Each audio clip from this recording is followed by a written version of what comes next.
E aí galera, esse é o Projeto X, aquele que multiplica as suas chances de aprovação. E hoje a gente vai falar do assunto tabela periódica, que talvez seja o assunto mais importante dentro do contexto da química, que é na tabela periódica que a gente encontra todos os elementos químicos e as suas informações mais importantes. Ou seja, se você souber trabalhar corretamente com a tabela periódica, você vai saber resgatar todas as informações necessárias relativas a um elemento químico, com o qual você vai trabalhar em todos os outros tópicos daqui para frente. Então vamos analisar a tabela com calma. Como a gente vai fazer isso? Primeira ideia de tabela periódica. A primeira ideia da tabela periódica, a primeira tabela, foi montada em 1869 pelo russo Mendeleev. O que ele fez? Ele, na verdade, montou uma espécie de catálogo com todos os elementos químicos até então conhecidos. Só que aí o que acontece? A primeira ideia de elemento químico que se tinha era com relação à massa. Então, assim, naquela época já se existia a ideia de balança, então os elementos eram identificados com relação à sua massa. Então, olha só, o Mendeleev foi o cara que montou a tabela periódica em ordem crescente de massa atômica, que era a informação que eles conheciam relativas ao elemento químico na época. Tudo bem, só que isso aqui tinha um furo, que foi percebido só com o passar dos anos. Na verdade, não é a massa atômica que determina as propriedades de um elemento, e sim o seu número atômico. Então, após a inclusão do conceito de número atômico no mundo da química, aí, em 1913, o inglês Moseley montou uma nova tabela periódica com uma disposição um pouco diferente da do Mendeleev, e ele montou então a tabela em ordem crescente de número atômico. Aí sim, porque é o número atômico que realmente caracteriza a identidade de um átomo. Então, com a tabela periódica sendo organizada pelo número atômico, a gente consegue fazer tudo dentro de um parâmetro que identifica o elemento químico propriamente dito. Então, tudo bem, ele montou a tabela. Mas como ele montou a tabela? Ele teve que adotar alguns critérios. O primeiro critério que ele adotou foi com relação à divisão horizontal e vertical, que é o que a gente chama de períodos ou séries, ou então famílias ou grupos. Então, essa é a primeira grande divisão da tabela periódica. Então, quando a gente olhar para a tabela periódica, vai acontecer o seguinte: eu tenho que identificar os períodos ou séries, são sinônimos aqui. Períodos ou séries são as linhas horizontais da tabela periódica. Então, horizontal, né, no português, é o quê? É o deitado, né? Quando você olha para o mar, você está olhando aquela linha que é o horizonte. Então, as linhas horizontais são as linhas deitadas. Nós temos um total de 7 linhas horizontais na tabela periódica. Ou seja, nós temos 7 períodos ou 7 séries, sinônimos. A outra parte está em famílias ou grupos, que são as linhas verticais, ou seja, são as linhas que estão o quê? Em pé. Nós temos um total de 18 linhas, ou então a gente pode dizer 18 colunas, como queira.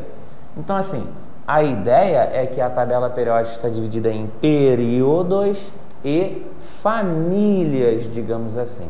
Só que só isso aqui não adianta. Vamos olhar agora para uma tabela periódica e saber como isso funciona na prática. Então, vamos olhar agora para a tabela e enxergar isso de períodos ou séries e grupos ou família. Como eu disse, períodos ou séries são as linhas horizontais. Então, olha como você tem que tomar muito cuidado com a tabela. Olhando para essa tabela aqui, com essa disposição, nós percebemos o seguinte, ó. Nós temos uma primeira linha aqui imaginária na tabela, ó, composta por apenas 2 elementos, pelo hidrogênio e pelo hélio. Então, assim, o primeiro período da tabela periódica só trabalha com esses 2 elementos, o hidrogênio e o hélio. Ponto. Depois, segundo período, é a segunda linha que a gente tem aqui, ó. Terceiro período, terceira linha. Quarto período, quarta linha. Por aqui vai, por aí vai. Então, o que vai acontecer? Olha só. 1, 2, 3, 4, 5, 6, 7 períodos. Então, na tabela periódica, nós temos 7 séries ou períodos. Aí você pode estar percebendo o seguinte, nós temos mais 2 linhas aqui embaixo, né? Pois é, essas 2 linhas aqui não são mais 2 períodos. Na verdade, essa série que você está vendo aqui é a chamada série dos lantanídeos, e essa aqui de baixo é a chamada série dos actinídeos. Essas duas séries aqui se encaixam no meio da tabela. Então, olha só, no sexto período, nós temos a série dos lantanídeos. Ela para estar aqui. Só que aí a tabela ia ficar muito larga, então o que fizeram? Cortaram esse pedaço, colocaram aqui embaixo e juntaram a tabela nas outras partes. Então, o que acontece? A série dos lantanídeos era para estar no sexto período da tabela. Então, isso aqui pertence ao sexto período, mas a gente coloca aqui só por uma questão de espaço. Série dos actinídeos era para estar aqui no sétimo período. Então, a série dos actinídeos pertence ao sétimo período da tabela periódica, mas a gente coloca aqui embaixo só por uma questão de organização. Mas está aqui, ó, tem a legenda na tabela indicando isso para você. Agora, nós vimos aqui séries ou períodos. E quem são os grupos ou famílias? São as linhas que se encontram na vertical. Então, olha só, vocês vão reparar que a gente tem uma numeração de 1 até 18. Então, o que acontece nesse caso? Família 1, 2, 3, 4, 5, 6, 7, 8, 9, 10, 11, 12, 13, 14, 15, 16, 17 e 18. São 18 colunas que a gente tem na tabela periódica.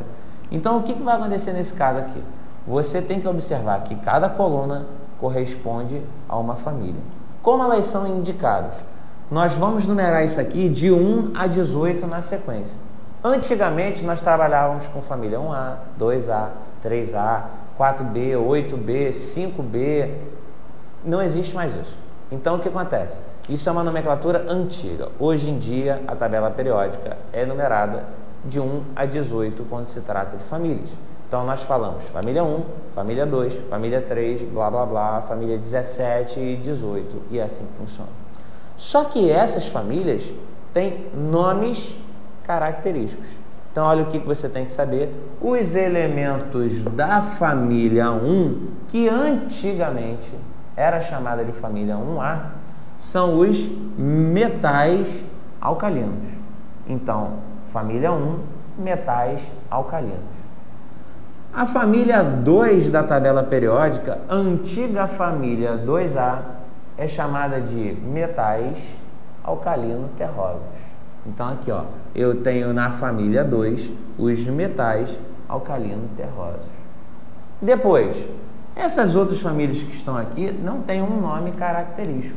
Então, vai acontecer o seguinte, ó, eu tenho, nesse caso aqui, os elementos da família 13, que não tem um nome propriamente dito, é chamada de família do boro. Só isso. Os elementos da família 13 são os elementos da família do boro. Os elementos da família 14 também não têm um nome característico, são chamados elementos da família do carbono. Só isso. Elementos da família 14, elementos da família do carbono. Depois, 15. Família 15 é a família do nitrogênio. Só isso. Família 15 é a família do nitrogênio. 16. Agora sim nós temos um nome característico. A família 16, que antigamente era chamada de 6A, é a chamada calcogênios. Então, os calcogênios são os elementos da atual família 16. Agora vamos para a família 17. A família 17, antiga família 7A, são os halogênios. Então, ó, família 17 são os halogênios. Por último, família 18, que antigamente era a família 8A ou família 0, são os chamados gases nobres. Então, essas são as principais famílias que têm um nome específico que você tem que saber. Então, a partir de agora, você tem que saber. Família 1, metais alcalinos. Família 2, metais alcalinos terrosos. Família 16, calcogênios. Família 17, halogênios. Família 18, gases nobres.